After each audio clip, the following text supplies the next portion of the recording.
Hi, Cindy. Oh, hi Vignesh, how are you? Good. I'm going to be asking you some questions about bees today. Is that okay? Oh, that'd be fine, sure. So, my first question is, are bees dangerous to people? Actually, bees are not dangerous to people unless you are one of the 1% that is highly allergic to a honeybee sting. In which case, that's a little dangerous because you could go into anaphylactic shock. But that's just 1% of all people. And if anything, I would say that people are more dangerous to honeybees than they are to people. And so, do you have any advice for people who are really scared of bees? I do. If you're really scared of bees, pretend you're a tree. If a bee ever comes near you, then what you want to do is just be still. You may see them out in the wild foraging, landing on flowers, or buzzing by you. The last thing you want to do is to wave your arms or swat at them. Then you might get stung. But if you just pretend you're a tree or a flower, move slowly and gently, you're not going to get stung. We work in the garden all the time with the bees, and nobody ever gets stung because they're busy doing their work. They don't care about us. Cool. And so, what should I do if I do get stung? If you do get stung, the first thing you want to do, I got to get this in here, is the very first thing you should do is remove the stinger. And you want to remove the stinger with a nail or a credit card or something like that. Usually the quickest thing you have is your nail, right? So you would just scrape it off like this. Because the honeybee's stinger is kind of like a fish hook. It's got barbs which go into the skin, and the longer it's in there, it's pumping that poison. So your sting's going to hurt a little bit more the longer you leave it in there. And if you break it off in there, then it's stuck in there, still pumping the poison. So, why did you become interested in beekeeping? Oh, because of this. A little bit of the honey and a little bit of the bees. I was constantly looking, well, I was getting ready to retire for one thing and thinking about what other kinds of things I wanted to do. I've not been, I've not really done a lot of anything except be a preschool teacher, and for my whole life, it feels like. Anyway, so looking for some local honey to help with the allergies. I really believe that it does help. There's no scientific evidence of that, but it helps me and it helps a lot of other people. I notice a difference. Anyway, there wasn't a lot to be found at the time. You had to really look hard. And then I got interested in the bees. It was also around the same time that the bees were in the media quite a bit because of colony collapse disorder. They were dying out, and this was a mysterious phenomenon. And I saw them on the news. I saw then some documentaries, and I started reading about the bees, and everything I saw just drew me in deeper and deeper and deeper until my husband signed me up for a class at the Happy Hollow Zoo for beekeeping. And as soon as I held a frame of bees in my hand, I was hooked. That's all it took. It was just the most phenomenal, fascinating, mesmerizing thing I'd ever experienced before. So that was really all it took. And one thing, just sort of led to another. So, how long have you been a beekeeper? It's been 7 years now. So I'm still a little bit of a novice and still learning all the time. But I've learned a lot and experienced a whole lot in these last 7 years. Every season is different. And every season, something fun and new to learn. And are there different types of bees? There are over 20 million, 20,000 different species of bees worldwide, and 1,600 species just in California. Wow. And so what does a queen bee do? The queen bee basically has one job. I know her title is a little bit misleading. Her only job really is to lay eggs. And she'll lay right around 1,500 eggs a day. That's a lot. So And so what about the other bees in the hive? What do they do? well, mainly the females are the workers and doing all of the work, pretty much keeping the hive going. The female bees make up most of the hive, and within a season you're going to have, once you get to the height of the season, it's right around 50 to 60,000 bees per hive. And so those females do all the cleaning of the hive, meaning cleaning out the cells, feeding all the babies, the little eggs and the larvae. They are the ones that do the foraging. They take care of the queen. They take care of the drones, meaning they feed the drones. The drones are the male bees. The worker bees are the female bees. The drones, pretty much, their only purpose is to mate with a queen. And they really don't do anything except mate. And the worker bees are going to do everything else. They make all the decisions in the hive.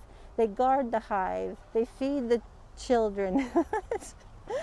They do absolutely everything. There's a lot of jobs, and as they age, they get more and more jobs. They build the comb, and there's certain times, like the very first day that when an adult bee hatches out of her cell, the first thing she does, she'll eat, then she'll clean her cell, then she'll start feeding other larvae or eggs, right? And cleaning other cells. So she becomes the housekeeper and a nurse bee.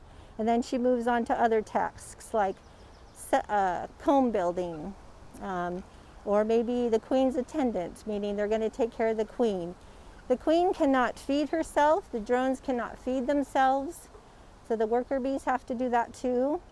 The last part of their life, the very last few weeks of life, is when they become a forager. Wow. And how long do these bees live? They live in the summertime right around 4 to 6 weeks only. And then in the winter time, the winter bees will live more like 4 months. So it's not a very long lifespan. I'm just going to take this screened top off because it's windy out here today. I didn't light the smoker. They don't really like the smoke, but the smoke keeps them calm.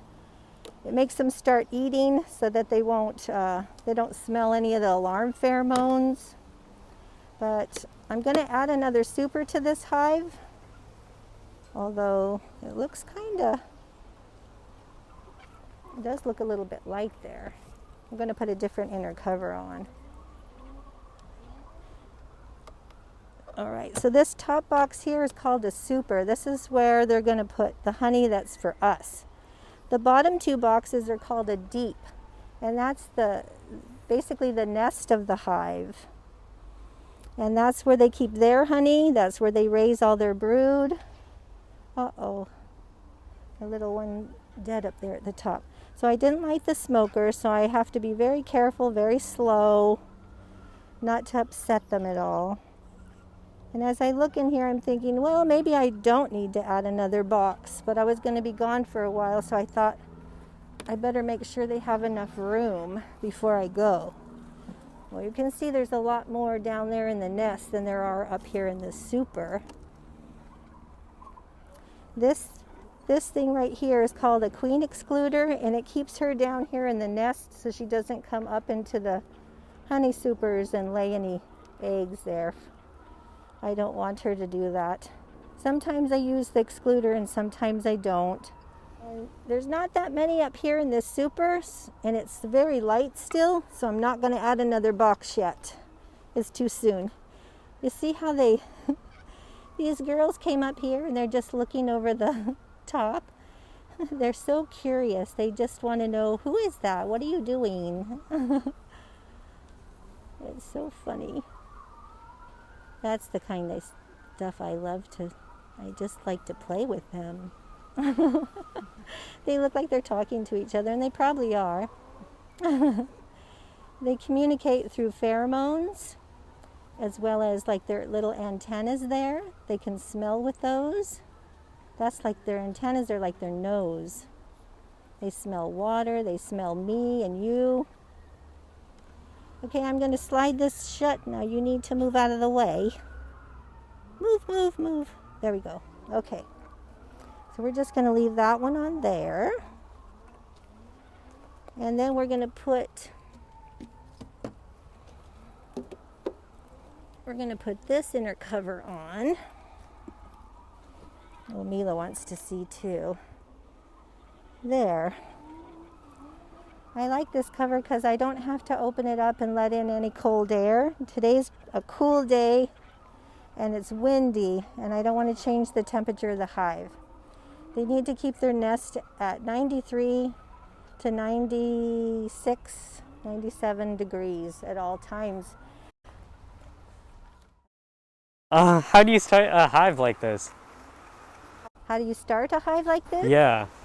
Well, that's a good question. So this hive here, we call it a split because when a hive gets too big, and basically what every hive wants to do, the way they reproduce is through something called swarming.